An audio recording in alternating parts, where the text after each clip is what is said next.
30만 대 2만 88일의 기적. 당 태종도 무릎 꿇은 양만춘의 전설. 서기 645년 여름 30만 명의 당나라 대군이 한 작은 성을 포위했습니다. 성 안에는 겨우 2만 명. 병력 차이 15대 1. 상식적으로 생각하면 하루도 못 버티고 함락될 상황. 하지만 88일 후 세계 최강 당나라의 황제 이세민은 무릎을 꿇고 물러갔습니다. 대체 무슨 일이 있었을까요? 오늘은 중국이 1400년간 숨기고 싶어 했던 고구려 양만춘 장군의 이야기를 들려드리겠습니다. 이야기는 서기 7세기로 거슬러 올라갑니다. 당시 동아시아의 패권은 당나라가 쥐고 있었습니다. 건국한 지 불과 20년 만에 중국 대륙을 통일한 초강대국. 그들의 황제 이세민 즉 당 태종. 그는 원래 황제가 될 운명이 아니었습니다. 형제를 죽이고 아버지를 폐위시켜 황제가 된 인물. 그래서 더욱 위대한 업적이 필요했죠. 그는 생각했습니다. 고구려만 무너뜨리면 나는 진정한 황제가 된다. 사실 당나라 전에 수나라가 이미 시도했었습니다. 수 양제는 3번이나 고구려를 공격했죠. 첫 번째 113만 대군. 실패. 두 번째 100만 대군. 실패. 세 번째 30만 대군. 또 실패. 결국 수나라는 이 전쟁의 후유증으로 멸망했습니다. 당 태종은 달랐습니다. 나는 수나라의 실수를 반복하지 않는다. 고구려도 가만히 있지 않았습니다. 영계소문이 쿠데타로 정권을 장악한 후 전국의 성을 보강하고 군대를 훈련시켰죠. 특히 요동의 요충지마다 최고의 장군들을 배치했습니다. 그중 하나가 바로 안시성의 양만춘이었습니다. 645년 4월 당 태종은 직접 10만 명을 이끌고 출정했고 수륙 양면에서 총 30만 대군이 요동으로 진격했습니다. 고구려의 요동성, 배감성이 차례로 함락됐습니다. 당군의 기세는 하늘을 찔렀죠. 그리고 645년 6월 당 태종의 군대가 한 성 앞에 멈춰섰습니다. 바로 안시성. 양만춘. 그는 고구려 말기의 명장이었습니다. 기록에 따르면 출신은 알 수 없지만 실력 하나로 안시성주까지 올라간 인물. 그 이전에도 여러 전투에서 공을 세웠고 특히 수비전의 기재로 유명했습니다. 영계소문이 그를 안시성에 배치한 이유는 명확했습니다. 이 사람이라면 당나라가 와도 막을 수 있다. 양만춘은 40대 중반. 전성기의 나이였죠. 그리고 그는 알고 있었습니다. 안시성이 무너지면 고구려 전체가 위험하다는 것을. 당 태종의 30만 대군이 안시성을 포위했을 때 양만춘은 성벽 위에 올라 적군을 바라봤습니다. 끝이 보이지 않는 당나라 군대. 하지만 그의 눈빛은 흔들리지 않았습니다. 온다면 오라. 나는 준비되어 있다. 안시성은 고구려의 요충지였습니다. 이곳만 넘으면 평양까지 길이 열리는 전략적 요지. 당 태종은 안시성을 얕보지 않았습니다. 그래서 무려 30만 대군으로 완전히 포위했죠. 양만춘의 병력은 고작 2만. 역사상 많은 전투가 있었지만 이 정도 병력 차이로 싸워 이긴 경우는 거의 없습니다. 당군은 자신만만했습니다. 2만? 3일이면 충분하다. 645년 6월 20일 첫 번째 공격이 시작됐습니다. 당군은 온갖 공성 무기를 동원했습니다. 운제 마이너스 바퀴 달린 공성탑. 높이 10m. 충차 마이너스 거대한 나무 통나무로 성문을 부수는 무기. 포차 마이너스 돌을 날리는 투석기. 하루에 수천 개의 화살이 날아왔고 수백 개의 돌이 성벽을 강타했습니다. 하지만 양만춘에게는 계획이 있었습니다. 전술 1 약한 척하기. 적이 방심하게 만든 뒤 역습. 전술 2 야간 기습. 당군이 잠든 새벽 3시 소규모 부대로 적진 교란. 전술 3 심리전. 성벽 위에서 노래를 부르고 춤을 춰서 우린 여유롭다는 메시지 전달. 이 전술들로 당군은 점점 지쳐갔습니다. 첫날 당군 1000명 전사. 둘째 날 당군 1500명 전사. 셋째 날 당군 2000명 전사. 일주일이 지났습니다. 2주일이 지났습니다. 한 달이 지났습니다. 안시성은 끄떡도 하지 않았습니다. 당 태종의 얼굴이 굳어지기 시작했습니다. 이건 생각보다 오래 걸리겠군. 하지만 그는 물러설 수 없었습니다. 중국 전역이 이 전투를 지켜보고 있었으니까요. 철수하는 순간 자신은 수나라의 양제처럼 무능한 황제로 기록될 것입니다. 당 태종은 결심했습니다. 그렇다면 시간이 걸려도 반드시 함락시키겠다. 2달이 지났습니다. 당 태종은 화가 머리끝까지 났습니다. 30만 대군이 이만을 2달째 못 이기고 있다니. 그때 한 장수가 제안했습니다. 폐하 토산을 쌓으십시오. 성벽보다 높은 흑산을 쌓아서 위에서 내려다보며 공격하는 겁니다. 토산. 거대한 인공 언덕을 쌓는 것입니다. 당 태종의 눈이 빛났습니다. 좋다. 당장 시작하라. 645년 7월 16일. 당군 50만 명을 총동원하여 하루 12시간씩 교대로 흙을 나르기 시작했습니다.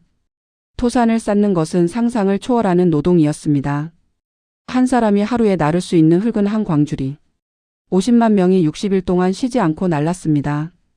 더위에 쓰러지는 사람, 과로사하는 사람이 속출했죠. 하루가 지났습니다. 일주일이 지났습니다.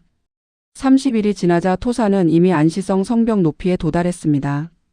하지만 당 태종은 만족하지 않았죠. 더 높게. 저들이 올려다 볼 수밖에 없을 만큼 높게 쌓아라. 병사들은 쓰러져 가면서도 흙을 날랐습니다. 토산은 점점 높아졌습니다. 10m, 20m, 30m. 안시성의 성벽보다 높아진 거대한 흑산. 양만추는 이를 막으려 했습니다. 밤마다 기습 공격을 했지만 당군의 수가 너무 많았습니다. 안시성 안의 백성들은 공포에 떨었습니다. 저 흑산이 완성되면 우린 끝이야. 아이들은 울었고 여인들은 기도했습니다. 병사들조차 불안해했습니다.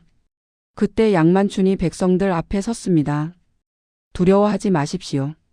저 산이 완성되는 날, 그날이 바로 우리의 승리입니다. 아무도 이해하지 못했습니다.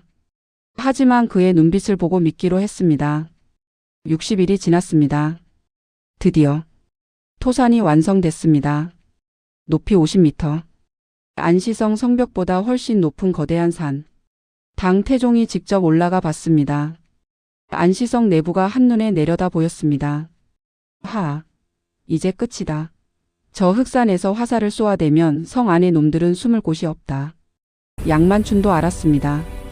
토산이 완성되는 순간 안시성은 끝입니다. 그는 마지막 결단을 내렸습니다. 토산을 빼앗아라. 645년 9월 18일 새벽. 안시성의 문이 열렸습니다. 정군 출동. 2만 명 전부가 목숨을 걸고 돌격했습니다. 토산을 지키던 당군 3만 명과 치열한 전투 끝에 양만추는 토산을 빼앗았습니다. 당 태종은 경악했습니다. 60일 동안 쌓은 것을 하루 만에 빼앗겼다고. 하지만 기쁨도 잠시. 바로 그날 오후 당군 10만이 반격했습니다. 하루 만에 토산은 다시 당나라 손에 넘어갔습니다. 양만춘의 얼굴이 창백해졌습니다. 이제 정말 끝인가? 645년 9월 19일 밤. 토산 위에 당군들이 환호했습니다. 내일이면 안시성은 우리 것이다. 그들은 술을 마시고 잠들었습니다. 하지만 그들은 몰랐습니다. 양만춘이 마지막 카드를 숨겨두고 있다는 것을. 그날 밤 자정. 갑자기 콰르르르르르. 어마어마한 소리와 함께 토산이 무너지기 시작했습니다. 으악. 살려줘. 산이 무너진다. 당군의 비명 소리가 멈췄을 때 그곳에는 수천 구의 시신이 흙에 묻혀 있었습니다. 60일의 노력이 하룻밤 사이에 무덤이 된 것입니다. 당군 진영은 공포에 빠졌습니다. 저 안시성에는 귀신이 있다. 대체 무슨 일이 일어난 걸까요? 알고 보니 양만추는 처음부터 계획이 있었습니다. 토산을 빼앗은 그 하루 동안 그는 몰래 토산 밑을 파서 나무 기둥으로 버티게 만들어뒀던 겁니다. 그리고 당군이 다시 토산을 빼앗은 후 밤중에 그 나무 기둥에 불을 질렀습니다. 나무가 타면서 토산 전체가 무너진 것입니다. 60일 동안 쌓은 거대한 토산. 하루 만에 무너졌습니다. 당 태종은 말을 잃었습니다. 그의 손이 부들부들 떨렸습니다. 이런 미친. 더 충격적인 것은 그 다음이었습니다. 토산이 무너지는 혼란을 틈타 양만춘이 다시 한번 정군을 출동시켰습니다. 혼란에 빠진 당군을 향해 무자비한 공격. 당군 3만 명이 그날 밤 죽었습니다. 60일 동안 쌓은 토산도 사라지고 3만 명의 병사도 사라지고 당태종은 처음으로 깨달았습니다. 이 전쟁, 이길 수 없다. 645년 9월 말, 당태종은 장수들을 불러 모았습니다. 철수한다. 침묵이 흘렀습니다. 30만 대군을 이끌고 왔던 황제가 2만 명의 성 하나를 못 넘고 돌아간다고? 하지만 아무도 반대하지 못했습니다. 모두가 지쳐 있었으니까요. 당군 전사자 5만 명, 소모된 군량미 수백만 석, 그리고 가장 큰 상실은 당태종의 자존심이었습니다. 철수 전날 밤에 당태종은 홀로 안시성을 바라봤습니다. 그 작은 성벽 위에 서 있는 한 사람, 양만춘. 두 사람의 눈이 마주쳤습니다. 당태종은 고개를 숙였습니다. 그리고 다음 날 아침, 당태종은 신하에게 명령했습니다. 비단 100피를 가져와라. 폐하, 저 성의 장군에게 보낼 것이다. 하지만 폐하, 저자는 적군입니다. 당태종이 쓸쓸하게 웃었습니다. 적이지만 존경할 만하다. 저런 장군을 가진 나라는 함부로 넘볼 수 없다. 비단과 함께 편지를 보냈습니다. 양만춘 장군에게 그대의 충성과 용맹에 경의를 표한다. 이 성을 오래도록 잘 지켜주기 바란다. 양만춘은 그 편지를 받고 읽었습니다. 그리고 눈물을 흘렸습니다. 88일간 죽을 힘을 다해 싸운 그 모든 순간이 떠올랐습니다. 우리가 이겼습니다. 성문이 열렸습니다. 백성들이 환호했습니다. 만세, 만세, 만세. 30만 대군을 물리친 2만 명의 영웅들. 양만춘은 성벽 위에 서서 멀어져 가는 당나라 군대를 바라봤습니다. 그리고 중얼거렸습니다. 다시는 오지 마라. 안시성 전투는 끝났습니다. 하지만 그 영향은 역사에 영원히 남았습니다. 이 전투 이후 당나라는 20년 동안 고구려를 침공하지 못했습니다.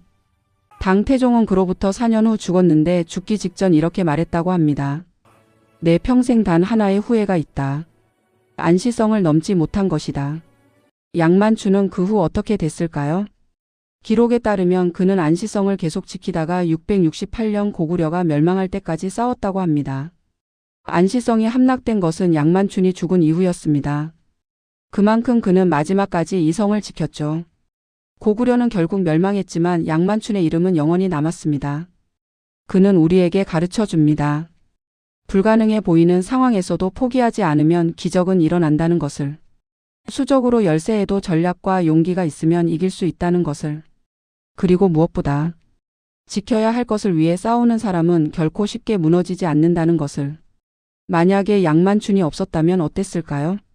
안시성이 함락됐다면 고구려는 그때 멸망했을지도 모릅니다. 그렇다면 한국의 역사는, 아니 동아시아의 역사는 완전히 달라졌을 겁니다. 한반도는 중국에 흡수됐을 수도 있고 우리의 문화, 언어, 정체성 모두 사라졌을지도 모릅니다. 역사학자들은 말합니다. 만약 안시성이 무너졌다면 고구려는 그에 멸망했을 것이라고. 양만춘 한 사람이 한 번의 전투가 나라의 운명을 바꾼 것이고 역사의 흐름을 바꿀 수 있다는 것. 이것이 양만춘이 우리에게 남긴 교훈입니다. 여러분은 어떻게 생각하시나요? 양만춘과 이순신 누가 더 위대한 장군일까요? 댓글로 의견을 남겨주세요. 그리고 이런 역사 이야기가 좋으셨다면 구독과 좋아요 부탁드립니다. 다음에는 더 흥미로운 역사 속 영웅들의 이야기로 찾아뵙겠습니다. 여러분 감사합니다.